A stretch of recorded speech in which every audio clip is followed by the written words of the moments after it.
जब टॉप के हीरो को बेचने पड़े बंगले लग्जरी कारों में चलने वाला बस स्टैंड पर दिखने लगा, फिर एक वक्त की रोटी के लिए जूनियर आर्टिस्ट का काम करने को मजबूर हुआ, ये सब भाई के कारण हुआ।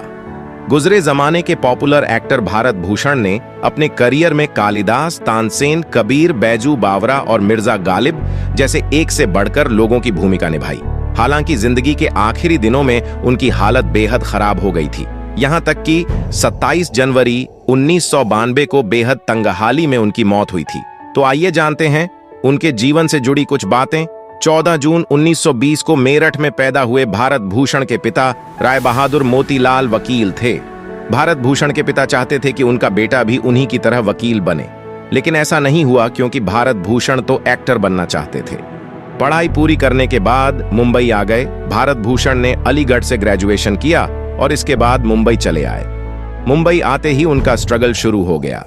भारत भूषण जब मुंबई आए तो उनके पास मशहूर डायरेक्टर महबूब खान के लिए एक सिफारिशी खत था। महबूब खान उन दिनों अलीबाबा 40 चोर की शूटिंग में बिजी थे। भारत भूषण ने उन्हें वह चिट्ठी दिखाई, लेकिन तब तक उनके लिए कोई रोल नहीं बचा था। वो बेहद निराश हो गए, लेकिन किसी ने उन्हें बताया कि डायरेक्टर रामेश्वर शर्मा भक्त कबीर फिल्म बना रहे हैं। इसके बाद रामेश्वर ने उन्हें फिल्म में काशी नरेश का रोल और 60 रुपए महीना की नौकरी दे दी। 1942 में रिलीज हुई फिल्म भक्त कबीर उनका पहला रोल था। एक फिल्म के बाद तो जैसे भारत भूषण की किस्मत ही खुल गई। भक्त कबीर फिल्म के बाद तो जैसे भारत भूषण की किस्मत ही खुल गई। इसके बाद उन्होंने भाईचारा, सावन, जन्माष्टमी, बैजू बावरा, मिर्जा गालिब जैसी कई फिल्में की। ये वो दौर था जब किस्मत भारत भूषण पर मेहरबान थी।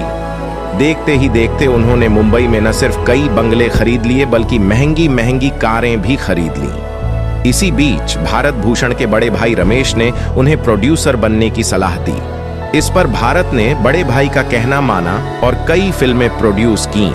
इनमें से 2 फिल्में बसंत बहार और बरसात की रात सुपरहिट हुईं और भारत भूषण मालामाल हो गए। उनके पास काफी पैसा आ गया, लेकिन भाई के मन में लालच आ गया था। भाई ने उकसाया और पाई पाई को मोहताज हो गए भारत भूषण। इसके बाद भारत भूषण के भाई रमेश ने उन्हें और फिल्में बनाने के लिए उकसाया। साथ ही यह भी कहा कि एक फिल्म में मेरे बेटे को हीरो बना दीजिए। भारत भूषण ने भाई की बात मान ऐसा ही किया, लेकिन अफसोस कि बाद में उन्होंने जितनी भी फिल्में बनाई वो सब फ्लॉप होती गईं। ऐसे में भारत भूषण कर्ज में डूब गए और पाई पाई को मोहताज हो गए। महंगी गाड़ियों में घूमने वाला बस की लाइन में दिखता था। भारत भूषण ने जितना कमाया था वो सब गंवा दिया।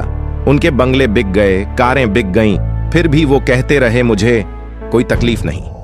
लेकिन जब एक दिन उन्हें अपनी लाइब्रेरी की किताबें रद्दी के भाव बेचनी पड़ी तो वो तड़प उठे। जिंदगी के आखिरी दिनों में भारत भूषण काफी परेशान हो गए थे। इज्जत, दौलत, शोहरत सब तबाह हो चुका था। महंगी गाड़ियों में घूमने वाला टॉप मोस्ट हीरो अब लोगों को बस की लाइन में खड़ा दिखता था।